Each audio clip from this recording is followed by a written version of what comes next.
Hello and welcome. In this video, we're going to be looking at a catalog of common functions that you're going to be using a lot in calculus. Now, I'm going to split this into a couple videos. In this video, we're going to be looking at just the algebraic functions. Now, an algebraic function is when you combine one or more variables with constants using algebraic operations, which are addition, subtraction, multiplication, division, and exponents. And those exponents would include things like radicals and roots. So let's start off with a couple of the sort of more common basic ones. Now, we can start off with sort of the most basic of all, which would be a linear function. Now, when you think of the equation of a line, you might think y equals mx plus b, and that would just be one way to represent it. We'll use function notation. Instead of y equals, we use f of x equals mx plus b. Now, that's only so good as long as you know what m and b kind of represent. And m represents the slope of the function,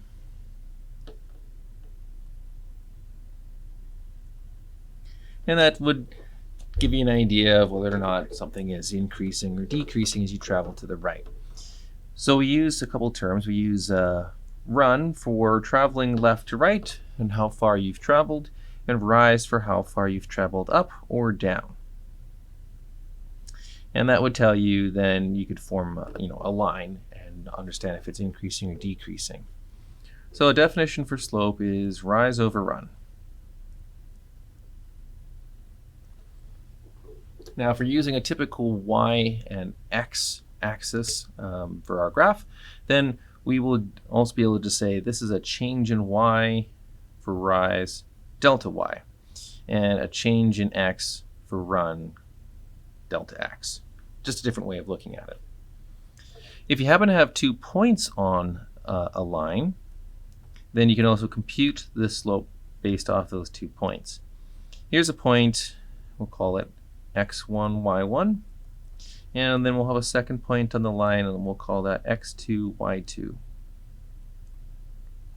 All right, now to get a change in y, we're going to have to subtract one y from the other, so we can do y2 minus y1. As long as we're consistent, we can compute the run, so we'd have to stay in the same order, x2 minus x1. And that would be how you could compute the slope between 2 points. And that covers m, which is the slope. The other part here is b. Now, b is the y-intercept. And hopefully that makes some sense, because when you let x equal 0, that puts you on the y-axis. And if you look at this equation, when x is equal to 0, you end up with just b. So graphically, if you were to form the graph of y equals f of x, you should see that your function, whether it's sloping up or down, will go through a point on the y-axis, which is 0, comma b. X is 0, and y is b. Now, we're not very creative with naming schemes when it comes to forms of equations for standard functions like this. This is just known as the slope-intercept form. It's pretty obvious why it was named that. It has the slope, and the y-intercept is 2 pieces of information that you can read from the equation, or vice versa. If you know those 2 pieces of the information about the function, you can create the equation of the line. We're also going to be using another form of a line not written in function notation, and that is point slope form. And this is going to be one that we're using a lot later. Point slope form, again, not super creative in terms of a naming scheme. It requires 2 pieces of information. It requires the slope, which is the same as before. We need to know what m is. No different. But we don't need specifically the y-intercept. Any point on the line will do. Let's call a point P, and we'll give it coordinates x naught, y naught. Okay, with those 2 pieces of information, another way to come up with an equation for the line not really a function because it's not in function notation. It's not even solved for y. We take y, which is the variable representing the vertical axis, minus y naught, which is just the y coordinate of the point, equals m times x minus x naught. Now, if you want to, you can solve that for y. And then if you want to, you can turn that into function notation. We're back to f of x equals m times x minus x naught plus y naught. Now, given actual numbers to plug in there, if you expand that out, you'll end up with something that looks like mx plus b. But b is not a number that you need to know. You can compute it from this. So I'll just put a little box around this. This is the way it's typically written in point slope form. Is not explicitly y equals. It's given as an equation. And f of x equals mx plus b is the one that most people recognize. Now, a linear function like this is actually the most basic form, or just about the most basic form, of a polynomial function, which is what we'll look at in general here next. Now, a polynomial function, you have, you could have multiple variables. We're going to be looking at a single variable polynomial. Instead of calling it f of x, why don't we call it p of x for polynomial in single variable x? Now, this will look a little bit messy, but it's a general form of writing a polynomial. Okay, now I said that it might look a little bit messy, but this is using a sort of a symbolic notation to represent all polynomials. So you can see we've got several addition operations here. In between those, these are all known as terms. Terms are the things separated by the addition operation. Now, inside each of those terms, you can see that they all involve x's, except for that very last term. So, a typical term in a polynomial here is going to have an x to some power. So, for example, that first term, you've got x to the n. It's a power of x. In front of that, a with a little subscript n is just there to represent some number that goes in front of it. So this number is known as the coefficient of that term. And this would be the power of that term. Now, there is going to be a highest power of x. And that is an important part of this polynomial. It really helps dictate the shape. Let's say x to the n is the highest power.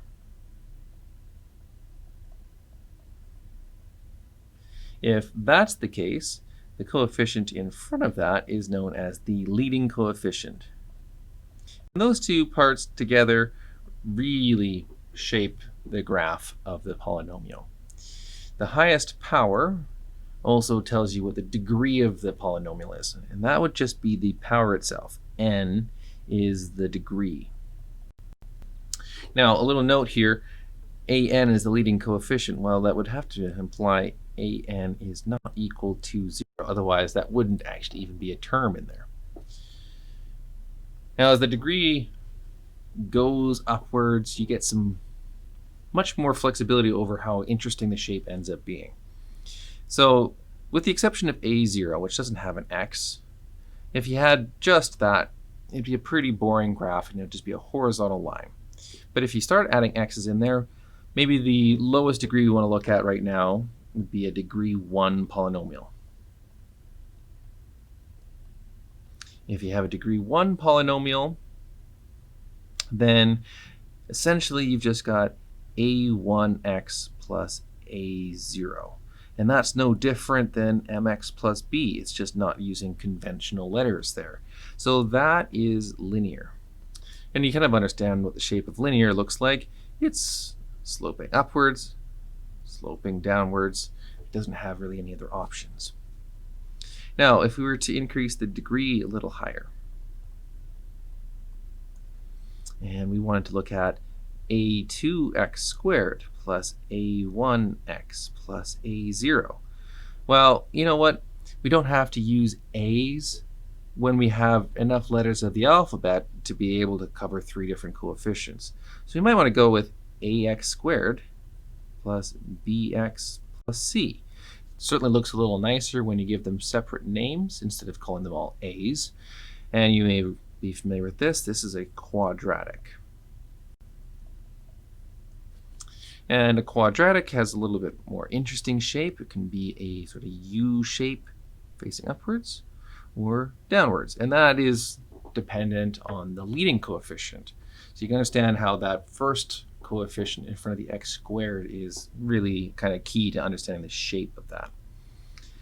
Now you can just continue on your way up the whole numbers here and go with a degree 3.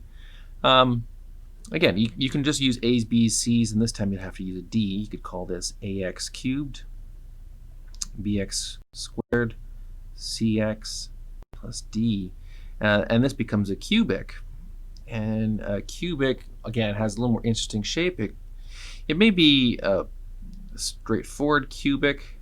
It may have a little more wonky shape to it. And you can flip either of those upside down. So you end up with a little bit more interesting shapes there. No coincidence that linear really only has one direction. Quadratic changes direction, so you can see how it has sort of a down and an up.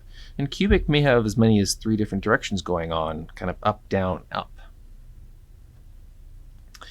Now you can continue naming on your way. A degree 4 would be a quartic, quintic for degree 5, sextic for degree 6, and so on.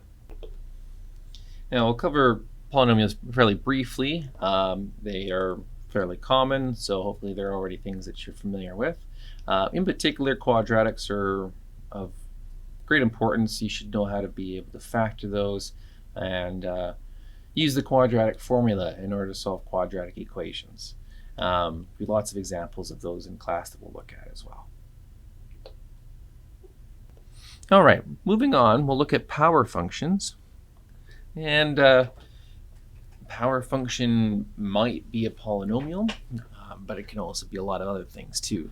A power function is where we're just having a function, f of x equals x to some power.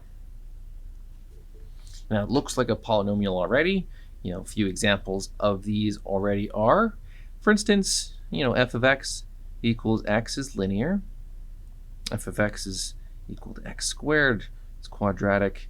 F of x equal x cubed is cubic, and so on. Since those are already polynomials, they fill in the previous category as well.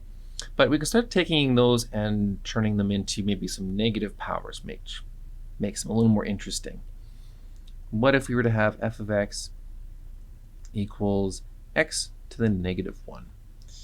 Now, an exponent that's negative like that, you can think of as the same as a reciprocal. We've got this is the same as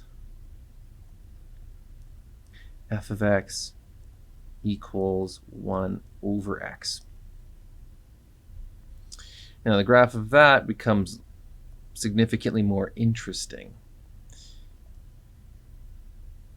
You see how in the domain of this function, we cannot let x equal 0. If x is a positive number, we can fill out a table of values. An easy one would be letting x equal to 1, in which case f of 1 is 1 over 1, which is 1. And so that's a point on this graph. 1 comma 1. Let x equal 1 and you get 1 back. If x is equal to 2, then you get 1/2, which is going to be smaller. If x is equal to 3, you get 1/3, which is, again, decreasing. And if you take a small value, a small positive value for x, and you let x be 0.5, 1 divided by 0.5 is 2, and that ends up becoming a larger number. And you get a nice little curve to it. Suppose that you want to choose some negative numbers. You can fill out a table of values to also get the same shape on the left-hand side.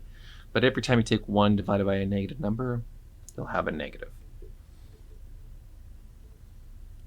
All right, what about f of x equals x to the minus 2. Well, that would be the same as f of x equals 1 over x squared. Okay, so in this case, much like before, you can make a table of values, and you're still going to find it goes through 1, 1. But when x equals 2, you get a quarter. So it gets very, very small very quickly. And likewise, it gets tall very quickly. So similar shape, but much more exaggerated. But negative numbers, when squared, end up becoming positive. So on the left-hand side here, it's always above the x-axis. Now we could go ahead and go up one more and do f of x is equal to x to the minus 3. And it's going to have a very similar shape to x to the minus 1, except that because it's x cubed, it's going to be a little bit more exaggerated. So once again, you can think of this as just 1 over x cubed. Now if I let x equal 2, then of course it's going to be way down to 1/8. So it's going to be very, very low. Still passes through 1, 1. And if x was equal to 1/2, 1/2 cubed is 1/8, and 1 divided by 1/8 is 8. So it's going to be just completely off the chart. So it's going to go up very quickly, drop down very quickly. Same thing on the other side. But you can see there's a very similar shape between 1 over x and 1 over x cubed. All of these have the behavior around x equals 0. They all have this behavior where it jumps off to infinity, which we'll look at. Those are asymptotes, and we will look at that later on, especially when we're looking at limits. Now what about if we wanted to let the power be a fraction? All right, well, let's take the general form here. This is f of x equals x to the 1 over n. Well, we may need to change the way we may need to change the way we express that. Well, we may wish to change our notation slightly. That can also be written as the nth root of x. For instance, if we were to say f of x equals the function x to the 1/2, that's the same thing as the square root of x. And we can take a look at the graph of that function as an example. We've talked about roots having this problem. If they're even, you cannot let the radicand be negative. So we can't take the square root of negative numbers in this case, but we could take the square root of 0. If x is 0, the square root of 0 is 0. And that would be a solid dot going at the point 0, 0. The square root of 1 is 1. The square root of 4 is 2. And you end up with a general idea of what the graph will look like. And in fact, it's actually half of a parabola, but sideways. And just remembering that this is really one of the first instances that we've seen where the domain is not all real numbers. The domain is just 0 to infinity. And 0 is included in that. If you wanted to look at an odd-powered root, then you don't have that same restriction. X to the 1/3, which is the cubed root of x, it's okay to look at things like the cubed root of -1. All right, well, let's take a look at the graph of that. The cubed root of 1 is 1. The cubed root of 8 is 2, since we have 2 times 2 times 2 is 8. So we can put a couple of those points on. But it also works for negative numbers. -1 cubed is -1. So that would mean that the cubed root of -1 is -1. Similarly, the cubed root of -8 is -2. because negative 2 cubed is negative 8. So you end up with a graph that doesn't have a restricted domain. The domain of this function is, in interval notation, negative infinity to positive infinity. Or if you would rather, just all real numbers. And that's the same as polynomials and our other power functions that we've looked at. Now, before I end this video and we look at other non-algebraic functions in our next video, it's worth mentioning another common function. It's a piecewise function, and it's called the absolute value. The absolute value function, we denote that as the absolute value of x. So we could just write f of x equals absolute value x. What this does, what you're probably familiar with, is that it makes all negative numbers come out positive when you plug them in. We can actually give that a much better, more proper mathematical definition. This is actually essentially just two linear functions put together. Let's look at the condition where x is a greater than or equal to 0 value. So that would be positive or 0. And an absolute value would leave that choice of x precisely the way it is. But if you look at the condition where x is a negative number, to take a negative number and to make it positive is to flip the sign. And that's exactly the job of negating. If you negate a negative number, you end up with a positive number. And that is the definition of absolute value. It ends up being two lines. One is a slope of 1, and the other line is a slope of negative 1. And we've looked at piecewise functions before, so we can graph this and understand that we have the graph of y equals x, starting at 0, and for all positive x. And we also have a slope of negative 1, a downward sloping line for all negative values of x. So it makes this V shape. But it is important to know that the absolute value is not very technically described when you call it the thing that makes all x's positive. It's really better off to think about it as being a condition. You negate a negative number and you leave a positive number alone. So I hope that helps kind of explain some of the most common algebraic functions, and we'll look at non-algebraic functions in the next video. Thanks for watching.